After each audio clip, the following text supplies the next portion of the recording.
میدان عرفات کے اس مبارک میدان میں شیخ عبداللہ المنی جو اس وقت خطبہ دے رہے ہیں، انہوں نے سب سے پہلے سلام کہا ہے اور ابتدائی خطبہ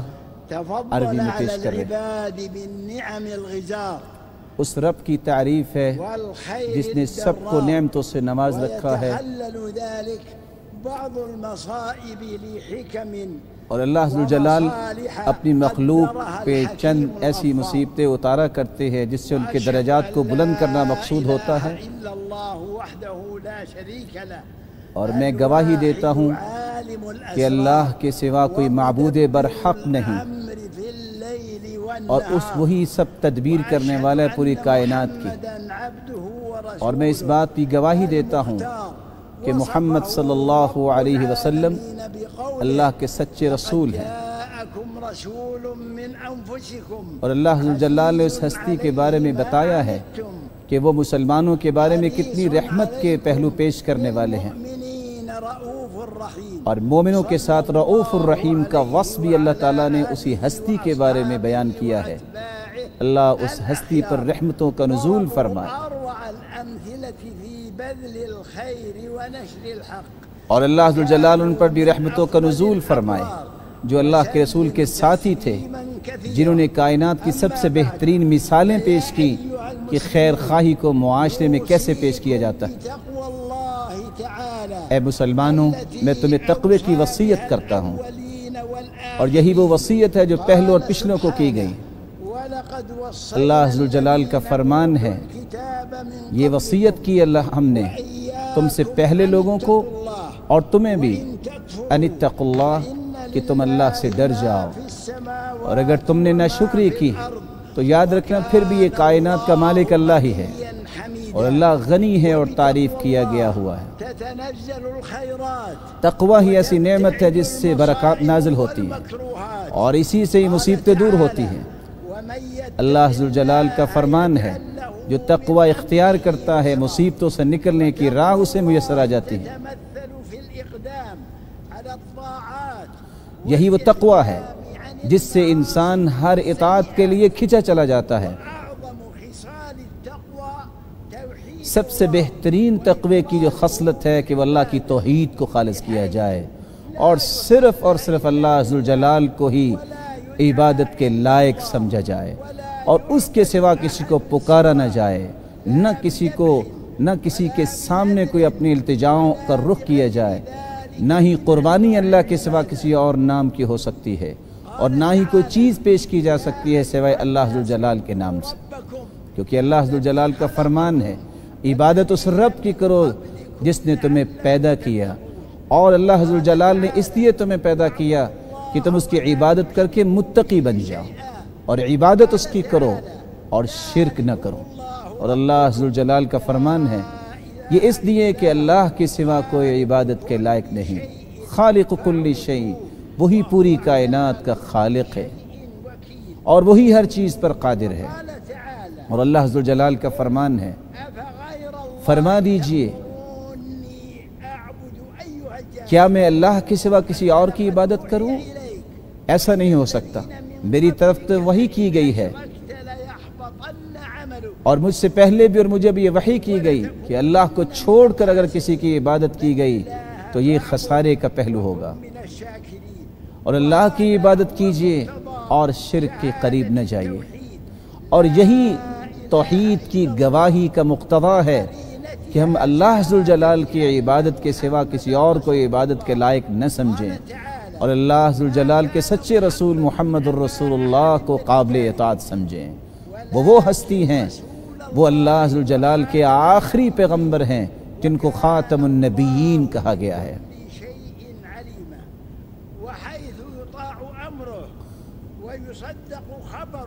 جب اس کی اطاعت کی جائے گی اور اس کی تمام اخبار کی تصدیق کی جائے گی، اور اللہ کے سوا جب کسی کی عبادت نہیں کی جائے گی، اور اللہ کی عبادت بھی کی جائے تو اس کے اوامر کی روشنی میں کی جائے، تو تبھی انسان کا ایمان اور اسلام خوبصورت ہوگا۔ اللہ ذوالجلال نے دین کو مکمل کر دیا ہے، اور اس میں کسی قسم کی زیادتی کی ضرورت نہیں ہے۔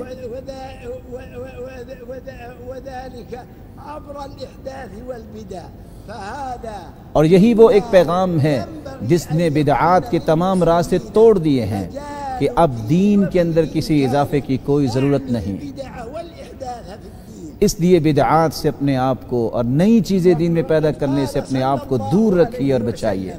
رسول اللہ صلی اللہ علیہ وسلم نے میدان عرفات میں ہی اس دن یہ کہا تھا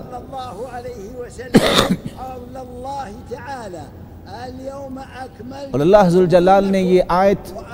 اسی میدان میں اتاری تھی، اليوم اکملت لکم دینکم واتممت علیکم نعمتی، آج میں نے دین کو بھی مکمل کر دیا اور دین اسلام کی نعمت کو بھی مکمل کر دیا،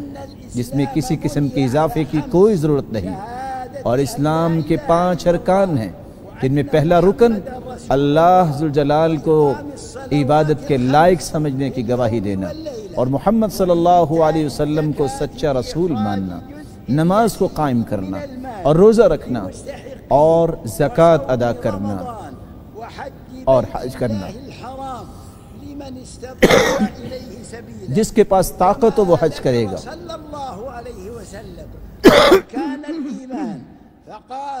اور رسول اللہ صلی اللہ علیہ وسلم نے ارکان ایمان کا بھی تذکرہ کیا کہ اللہ پر ایمان لائیے، فرشتوں پر ایمان لائیے، کتابوں پر ایمان لائیے، رسولوں پر ایمان لانا اور آخرت پر ایمان لانا اور تقدیر کی اچھائی اور برائی پر ایمان لانا۔ اور اللہ ذوالجلال نے فرمایا تم سے پہلے رسول ہم نے بھیجے جو قرآن کی تلاوت کرتے ہیں، اور وہ اس لیے اللہ کی کتابوں کی باتیں بتاتے تھے تاکہ تمہارا تزکیہ ہو، تمہاری تطہیر ہو، تمہارے اعمال اچھے ہو جائیں۔ تم میرا تذکرہ کرو، میرا ذکر کثرت سے کرو، میں تمہارے تذکرے کروں گا، تم میرے ساتھ کسی کو شریک نہ ٹھہراؤ۔ اے لوگو تم اللہ سے صبر اور نماز کے ساتھ جو ہے وہ مدد طلب کرو۔ یہ اللہ کا احسان ہے کہ اس نے محمد رسول اللہ صلی اللہ علیہ وسلم کو ہمارے لیے مرشد بنا کے مبعوث فرمایا، اور اس نے یہ فرمایا کہ صبر اور نماز ہی انسان کے لیے عظمت کی راہ ہے، اور تقوی والوں کی یہ صفات یہ ہے کہ وہ ہر اللہ تعالیٰ کے فیصلے پر صبر کرتے ہیں، خواہ وہ کتنا ہی تکلیف دہ ہو، کیونکہ قرآن نے یہ کہا ہے کہ صبر کرنے والے فی السراء والضراء، خوشی میں اور تنگی میں صبر کرنے والے ہی حقیقت میں متقی ہیں۔ اے لوگو یہ دنیا کی زندگانی مصیبتوں سے کبھی بھی محفوظ نہیں ہو سکتے۔ اللہ ذوالجلال نے ہمیں اس بات کا حکم دیا ہے کہ اگر کوئی مصیبت آ جائے تو ہمیں صبر کرنا ہوگا، کیونکہ اللہ ذوالجلال کا فرمان ہے ہم تمہیں آزمائیں گے تمہارے اعمال میں، تمہارے یہ پھلوں میں نقص کر کے، جانوں میں نقص کر کے، لیکن جس نے صبر کیا اس کے لیے بہت بڑی خوشخبری ہے۔ اور کون ہیں جن کو اللہ ذوالجلال نے کوئی مصیبت دی اور نے صبر کیا؟ وہ کہتے ہیں انا للہ و انا الیہ راجعون، ہم بھی اللہ کے ہیں اور اللہ کی طرف لوٹنے والے ہیں۔ اور یہی وہ حقیقت میں لوگ ہیں جن پہ اللہ ذوالجلال کی رحمتوں کا نزول ہوتا ہے، اور یہی ہدایت یافتہ ہے۔ اور اللہ ذوالجلال نے فرمایا ایسے لوگوں کو جو صبر کرتے ہیں تکلیفوں پر، ان کو ان کے اعمال سے بڑھ کے ہم بدلہ دیں گے،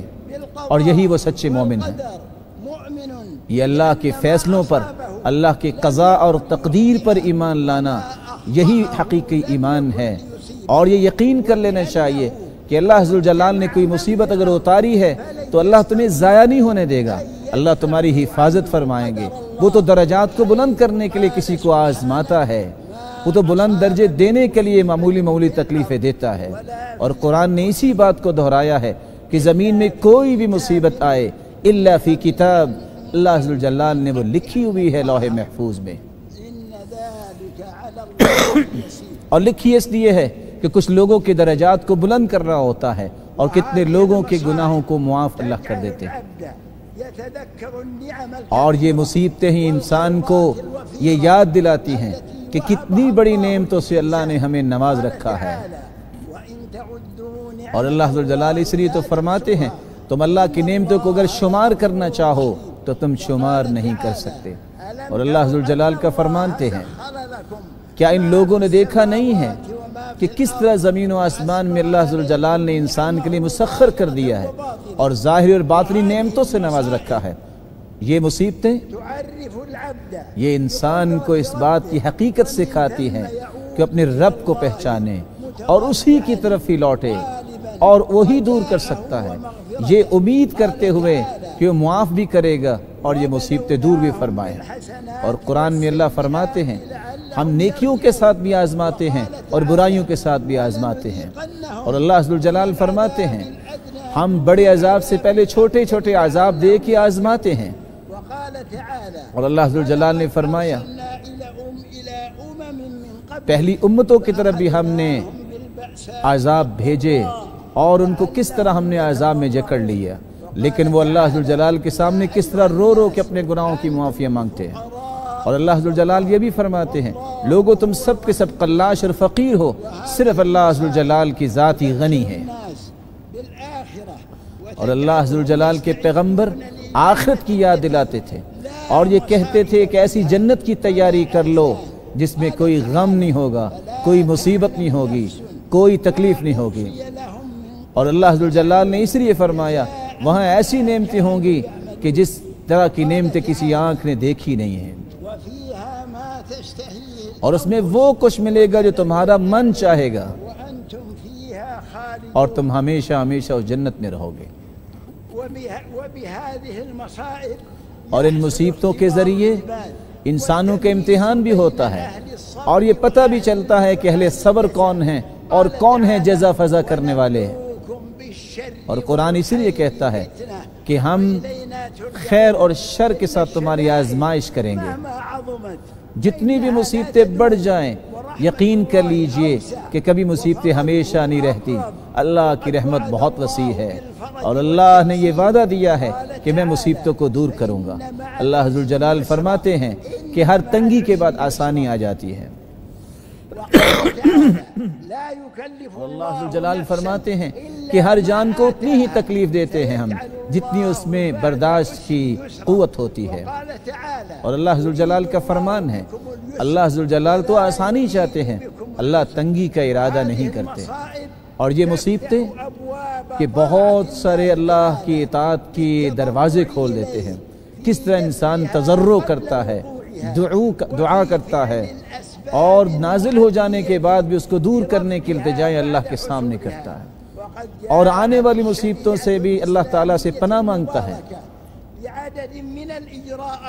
اور اللہ ذوالجلال کے پیغمبر نے کس طرح خوبصورت طریقے سے یہ پہلو بتائے ہیں، کیسے اللہ ذوالجلال نے بھی اس بارے میں مومنوں کو بتایا جب مصیبت آ جائے تو مومنوں کو کیا کرنا چاہیے، جب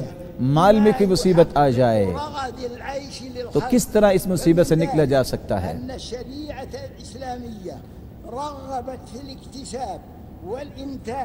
شریعت نے یہ بات بتائی ہے جس کو اللہ ذوالجلال نے اتارا ہے کہ تم خود کمائی کرو، تجارت کرو، لیکن بیع و شراء کے پہلوؤں کو اختیار کرو جو جائز ہے، اور سود کو اس لیے اللہ نے حرام قرار دے دیا، اور اس لیے فرمایا کہ تم اپنے مال کی حفاظت کرو اور لوگوں کے مالوں کو لوٹنے اور اس کو حاصل کرنے کی باطل طریقے سے کوشش نہ کرو، اور جو تم نے عہد و پیما کیے ہیں ان کی پابندی کرو۔ ونظمت التعاون والتبادل التجاري وأمرت بسداد الديون، اور یہ بھی فرمایا کہ تم پہ قرض ہو تو اس کو ادا کر دیا کرو، اور فرمایا کہ اسراف و تبذیر سے بھی اپنے آپ کو بچاؤ، اور فقیروں پر مال کی زکوٰۃ دیا کرو، اور صدقات بھی اللہ کی راہ میں پیش کیا کرو، اور خصوصاً مصیبتوں کے ایام میں کثرت سے صدقات کی اللہ کی راہ میں پیش کیا کرے۔ اور اللہ ذوالجلال نے فرمایا اوفوا بالعقود، جو تم نے عقود کیے ہیں ان کی پاسداری کرو۔ اور اللہ ذوالجلال نے فرمایا کہ نہ تم تبذیر و اسراف کرو نہ بخل کرو، بلکہ میانہ روی سے اپنی زندگی گزارو۔ اور اللہ ذوالجلال نے یہ بھی فرمایا کہ بیع و شراء تو حلال ہے لیکن سود حرام ہے۔ اور یہ بھی اللہ ذوالجلال نے فرمایا کہ آپس میں مالوں کو باطل طریقے سے نہ کھاؤ، ہاں تجارت جو ہے اس کے طریقے سے تم مال کو حاصل کرو جو جائز طریقے ہے۔ اللہ ذوالجلال نے یہ بھی فرمایا کہ جب تم بیع و شراء کرتے ہو تو گواہ بنا لیا کرو، اور تم وزن کر لیا کرو اور پیمائش کر لیا کرو۔ للمتقين اور اللہ ذوالجلال نے یہ بھی فرمایا تھا کہ جنت اللہ نے ان لوگوں کے لیے تیار کی ہے جو متقی لوگ ہیں، ایسے لوگ جو اللہ کی راہ میں خرچ کرتے ہیں، خواہ وہ خوشی کی حالت میں ہوں یا غمی کی حالت میں ہوں۔ ببر الوالدين شریعت نے اس بات کا بھی حکم دیا کہ والدین کا خیال کرو، صلہ رحمی کرو، وحسن تربية الأولاد اور اپنی اولاد کی اچھی تربیت کرو، والترابط والتآلف اور مسلمانوں کے آپس میں ترابط کو مضبوط بناؤ، وأعطت لكل واحد من الزوجين اور زوجین کے حقوق کو بھی بیان کیا کہ وہ بھی پورے کرو، اور مسلمانوں کے حقوق اور انسانوں کے حقوق، مرد اور عورت کے اور بڑے اور چھوٹے کے حقوق کو بھی بیان کیا۔ اگر کوئی بیمار ہے تو اس کے حقوق بھی، اور اگر کوئی بیمار نہیں ہے بلکہ صحت مند ہے تو اس کے بھی حقوق کو بیان کیا ہے، اور ان تمام حقوق کی پاسداری کی جائے، كما أمرت بحسن الخلق اور اس کے ساتھ ساتھ حسن اخلاق کا حکم دیا، في نشر المحبة اور محبت کو معاشرے میں پھیلانے کا حکم دیا، اور لوگوں کے ساتھ تعاون کرنے کا حکم دیا۔ وقضى ربك ألا اللہ ذوالجلال کا فرمان ہے، اللہ نے یہ فیصلہ کیا ہے کہ تم عبادت صرف اللہ کی کرو اور اپنے والدین کا خیال کرو۔ اگر دونوں میں سے کوئی بوڑھا ہو جائے تو اف تک بھی ان کے سامنے نہ بولو، اور ڈانٹنا تو بڑی دور کی بات ہے۔ جب بھی ان سے بات کرو بہت عمدگی کے ساتھ ان کے ساتھ بات کرو، اور ان کے سامنے اپنے ہاتھوں کو پھیلا دو اور یہ دعا کرو، اے اللہ ان پہ رحم فرما جس طرح انہوں نے میری تربیت فرما۔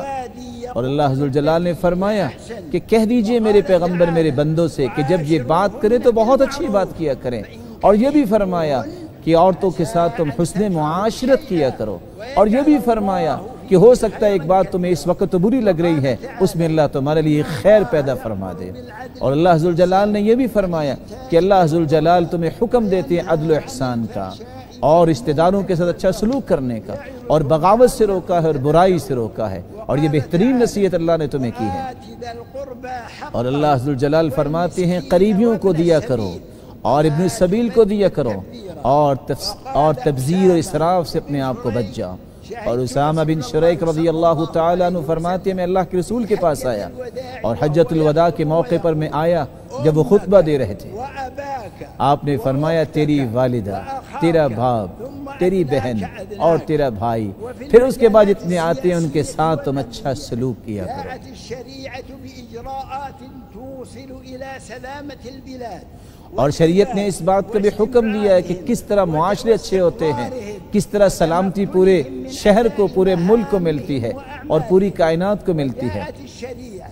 بحفظ الحقوق اور شریعت نے تمام حقوق کی حفاظت کے لیے بھی احکام جاری کی ہے، والاعتداء والإيذاء اور اس لیے تو شریعت نے حرام کیا کہ کسی پر کوئی زیادتی نہ کرے، الصراعات اور اس لیے تو لڑائیوں سے روکا ہے، الإرهاب اور اس لیے تو دہشت گردی سے شریعت نے روکا ہے، اس لیے تو زمین میں فساد پھیلانے سے روکا ہے، مسببات الفتن اور ایسے فتنوں کے اسباب سے بھی دور رہنے کا حکم دیا ہے۔ حذرت من الاستجابة للأعداء المتربصين اور اسی لیے وہ لوگ جو دشمن اسلام کے ان کی بات لبیک کہنے سے بھی روک دیا ہے، بطاعة ولاة الأمور اور اسی لیے تو ولی الامر حکمران کی بات ماننے کا حکم دیا ہے، العدل اور عدل کا حکم دیا ہے، اور مصلحتوں کو دیکھنا اور اس کا خیال رکھنے کا حکم دیا ہے، بالصلح والإصلاح اور صلح اور اصلاح کا حکم دیا ہے۔ اعتصموا بحبل اللہ ذوالجلال کا فرمان ہے اللہ کی رسی کو مضبوطی سے تھام لو اور تفرقے بازی میں نہ پڑو۔ تعالى الذين آمنوا اور اللہ ذوالجلال کا فرمان ہے وہ لوگ جو ایمان کو خالص کر لیتے ہیں اور شرک کی آمیزش نہیں کرتے، انہی لوگوں کے لیے امن ہے، اور یہی لوگ ہدایت یافتہ ہیں۔ اور اللہ ذوالجلال کا فرمان ہے، اللہ ذوالجلال کا حکم ہے قال تعالى عدل کرو، احسان کرو، أن تؤدوا الأمانات اور یہ بھی حکم دیا کہ تم امانتوں کو اس کے اہل تک پہنچا دو، اور جب تم کوئی فیصلہ کرو تو تم صحیح فیصلہ کیا کرو، نعم ما يعظ اور عدل کے ساتھ فیصلہ کرو، یہی بہترین اللہ کی طرف سے نصیحت ہے، اور وہ سننے والا اور دیکھنے والا ہے۔ اور اللہ کا فرمان ہے اے لوگو اللہ اور اس کے رسول کی اطاعت کرو اور حکمرانوں کی بھی اطاعت کرو، اور اگر کسی چیز میں تمہارا جھگڑا ہو جائے تو تم اللہ اور اس کے رسول کی طرف لوٹا دیا کرو۔ إن كنتم تؤمنون بالله واليوم الآخر ذلك خير وأحسن یہ بہترین راستہ ہے اور یہی انجام کار کے اعتبار سے اچھا ہے۔ الناس أشياءهم ولا تفسدوا في الأرض بعد زمین کے اندر فساد نہ مچاؤ جبکہ اس کی اصلاح ہو چکی ہے، اور لوگوں کے ساتھ بھی کوئی ظلم کا پہلو پیش نہ کرو، بكل صراط اور کسی بھی راستے میں لوگوں کو ڈرانے کے لیے اور ان کو پریشان کرنے کے لیے مت بیٹھو، توجهونه عوجا اور کوئی ٹیڑھ پن کو پسند نہ کرو۔ طائفتان من اگر دو جماعتیں مسلمانوں کی ان میں آپس میں لڑائی ہو جائے تو اس صلح کروا دیا کرو۔ قال تعالى اور اللہ عز و جلال نے فرمایا مسلمان کا بھائی ہے، ان کے درمیان صلح کروا دو اور اللہ سے ڈر جاؤ شاید کہ تم پر رحم کیا جائے۔ اور رسول اللہ صلی اللہ علیہ وسلم نے فرمایا، اور حجۃ الوداع کے موقع پہ فرمایا تھا، لوگو جان لو تمہارے خون، تمہارے مال، تمہاری عزتیں حرام ہیں، تم پر حرام ہیں، جس طرح اس دن کی حرمت ہے اور اس شہر کی حرمت ہے۔ لا ترجعوا بعدي كفار میرے بعد تم کافر نہ ہو جانا، ایک دوسرے کو قتل نہ کرنے لگ جانا۔ امرهم پھر آپ صلی اللہ علیہ وسلم نے حکم دیا بالسمع والطاعة کہ وہ حکمران کی سم و طاعت کرے، ان اللہ ادى اور فرمایا الى كل ذي حق حقه ہر ایک کو اس کا حق ادا دے دیا کرو، ربكم اور فرمایا تم اپنے رب کی عبادت کیا کرو، 5 نمازوں کی پابندی کرو، روزے رکھو، اور اپنے ولی الامر حکمران کی اطاعت کرو، اور تم اپنے رب کی جنت میں داخل ہو جاؤ۔ وقد جاءت الشريعة الإسلامية بتوجيهات طبی اعتبار سے بھی شریعت نے توجیحات سے نوازا ہے اور کہا ہے کہ اپنی صحت کا خیال رکھو۔ أن أمرت بالطهارة اللہ عز و جلال نے طہارت کا حکم دیا والمحافظة على البيئة نقية اور اپنے معاشرے کو صاف ستھرا رکھنے کا حکم دیا، ونهت عن المضر منه وشرعت طرائق لحماية المجتمعات من انتشار الأمراض والأوبئة اور اس بات کا بھی حکم دیا کہ اپنے معاشرے کو امراض سے بچانے کی بھی تدبیریں کریں۔ الذين آمنوا اور اللہ عز و جلال فرماتے ہیں، اے ایمان والو،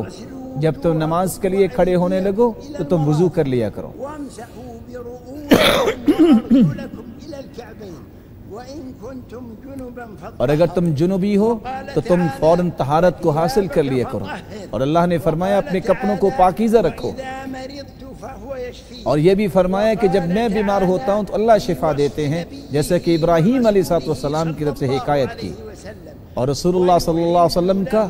یہ وصف بیان کیا کہ وہ تو طیبات کو حلال کرنے آئے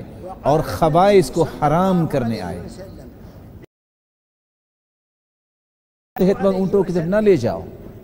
اور رسول اللہ صلی اللہ علیہ وسلم نے یہ بھی فرمایا الطاعون في أرض کہ اگر کسی جگہ پہ تمہیں یہ خبر ملے کہ طاعون کی بیماری ہے تو وہاں نہ جاؤ، اور اگر وہاں موجود ہو تو وہاں سے نہ نکلو۔ منها وانطلاقا من هذا الحديث النبوي الكريم اس حدیث کی روشنی میں يمنع من التنقل في أوقات الأوبئة والأمراض جس میں اللہ کے رسول نے منع کیا ہے کہ کوئی دوسری جگہ منتقل نہ ہو، وقد جاء القرار الحكيم اسی حدیث کی روشنی میں ہی مملکت سعودی عرب کے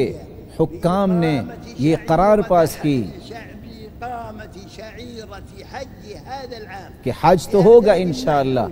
لیکن محدود تعداد میں، داخل المملكة اور جو مملکت میں موجود ہے ان کے لیے اجازت دی گئی تاکہ مسلمانوں کو بیماریوں سے محفوظ رکھنے کی تدبیر کی جائے۔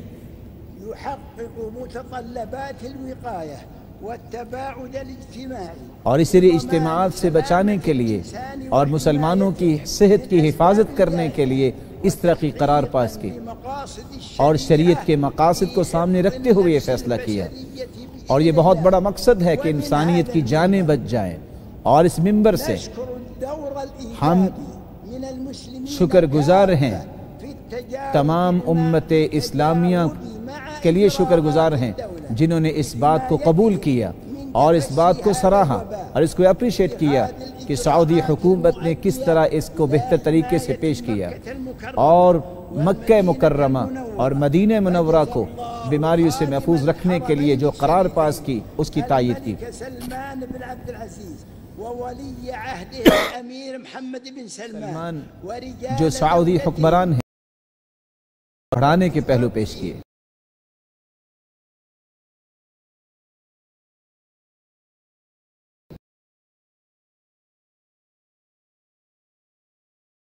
شر كل من أراد بهم سوءا اللہ ذو الجلال ان کو ہر اس شرارت سے بچائے جو بھی شرارت سوچتے ہیں یا اس کے بارے میں قصد کرتے ہیں۔ لنفسه ولقرابته ولبلده ہر مومن کو چاہیے کہ وہ دعا یہ بھی کرے کہ اللہ ہر ایک مسلمان کو بھی بچائے، اور جہاں جہاں کوئی ہے اللہ تعالیٰ ان کی حفاظت فرمائے، اور ہر جگہ ایسے لوگوں کو اللہ تعالیٰ حکمران عطا فرمائے جو اس طرح کے پہلوؤں کا خیال رکھنے والے ہیں۔ المفضلة وعلى صعيد عرفة في هذا اليوم المبارك، اور آج کے دن میدان عرفات میں رسول اللہ صلی اللہ علیہ وسلم نے بھی فرمایا تھا، ما من يوم کوئی ایسا دن نہیں الله فيه عرفے کے دن سے بڑھ کے جس میں اللہ ذوالجلال کسی کو جہنم سے آزاد کرتا ہو۔ يدنو ثم اللہ ذوالجلال اپنے مخلوق کے قریب ہوتے ہیں اور فخر کرتے ہیں فرشتوں کے سامنے، اس لیے حاجیوں کے لیے مستحب ہے کہ اس دن میدان عرفات میں جو آئے ہیں وہ کثرت سے ذکر ہیں، غرب قرص الشمس یہاں تک کہ سورج غروب ہونے کے قریب تھا اللہ کے رسول دعائیں کرتے رہے، ذکر کرتے رہے، پھر آپ مزدلفہ جا کے مغرب اور عشاء کی نماز پڑھی اور جمع کی، اور 3 رکعتیں مغرب کی اور 2 رکعتیں عشاء کی پڑھی، ثم دعا الله إلى أن أسفرت ثم پھر اللہ کے رسول نے صبح کی نماز پڑھی اور پھر دعا کی، اور پھر مینا گئے، پھر 7 کنکریاں وحلق جمرات میں 7 کنکریاں پھینکی، پھر آپ صلی اللہ علیہ وسلم نے قربانی کی، اور پھر اللہ کے رسول صلی اللہ علیہ وسلم نے اپنے سر کے بال منڈوائے، اور آپ نے بیت اللہ کا طواف کیا، پھر آپ واپس پلٹ کے آئے، آپ مینا میں آئے، اور 3 دنوں میں آپ یہ کنکریاں مارتے رہے، اور آپ صلی اللہ علیہ وسلم جب حج سے فارغ ہوئے تو آپ نے پھر بیت اللہ کا طواف کیا۔ من أعظم ما تستجلب به الخيرات پھر اللہ، والنعم اے مسلمانوں اس بات کو یاد رکھو کیسے خیر اور برکت کو حاصل کیا جا سکتا ہے اور مصیبتوں سے کیسے بچا جا سکتا ہے، الله سبحانه وہ اللہ ذوالجلال سے دعا کرنا چاہیے، وتعالى فقد قال وإذا کیونکہ اللہ ذوالجلال کا فرمان ہے جب بھی مجھ سے کوئی دعا کرے گا میں بہت قریب ہوں، جب بھی مجھ سے کوئی دعا کرتا میں اس کی دعا کو قبول کرتا ہوں، ادعوني أستجب اور اللہ ذوالجلال کا فرمان ہے تم مجھ سے مانگو میں تمہیں عطا کروں گا۔ يا أيها المسلمون اے مسلمانوں اللہ ذوالجلال سے دعا کیجئے اخلاص کے ساتھ، تضرع کے ساتھ، اور یقین کر کے دعا کیجئے کہ اللہ قبول فرمائیں گے، اور دعا پہ آمین کہیے۔ بغيركم اللهم ارفع الوباء اے اللہ وبا کو دور فرما، بیماروں کو شفا دے دے، والعاملين بمجال الأمراض والطب اے اللہ شافي أدوية اے اللہ ڈاکٹرز کو بھی اس بات کی توفیق دے کہ اس بیماری کو دور کرنے کے لیے بھی تدبیر پیش کر سکے۔ على عبادك اے اللہ اپنے بندوں پہ ظاہری اور باطنی نعمتوں کو نزول فرما، اپنا فضل نازل فرما، النعمة والإلفة بينهم اے اللہ مسلمانوں کے درمیان محبت و الفت پیدا فرما اور ایک دوسرے کے معاون بنا، والعدوان اے اللہ ان کی عداوتوں کو دور فرما، والاستقرار اے اللہ امن اور استقرار ان کو نصیب فرما اپنے فضل کے ساتھ، اور یہ احسان فرما، اے اللہ صحت و عافیت جو ہے صحت و عافیت عطا فرما خادم الحرمین الشریفین کو، اور اس کی مدد فرما، ما حملت اور اس کو توفیق دے کہ جو اس کو تو نے یہ مسئولیت دی ہے اس کی پوری پاسداری کرنے والا ہوں، اور حرمین شریفین کی خدمت کے لیے اس کو استعمال فرما، منبر من نور وشد عضده بنجم اور اس کو قوت عطا فرما اس کی اولاد کے ساتھ بھی، الأمير محمد بن سلمان اس کے بیٹے محمد بن سلمان کے ذریعے اس کی مدد فرما۔ اے اللہ کے بندو اللہ ذوالجلال یہ حکم دیتے ہیں کہ تم عدل کرو اور احسان کرو اور اپنے رشتہ داروں کو دیا کرو، اور فحاشی اور برائی اور بغاوت سے اللہ منع کرتے ہیں، یہ اللہ کی طرف سے نصیحت ہے تاکہ تم نصیحت حاصل کرو۔ اللہ ذوالجلال کا شکر کرو اور ذکر کرو، شکر کرو گے تو اور ملے گا، اور تم درود پڑھا کرو رسول اللہ صلی اللہ علیہ وسلم پر، اللہ ذوالجلال تم پہ رحمتوں کا نزول فرمائیں گے، اور اللہ ذوالجلال اپنے پیغمبر کی صحابہ پر بھی رحمتوں کا نزول فرمائے، اور اللہ ذوالجلال سے دعا ہے کہ اللہ ذوالجلال اپنے پیغمبر پر بہت ساری رحمتوں کا نزول فرمائے۔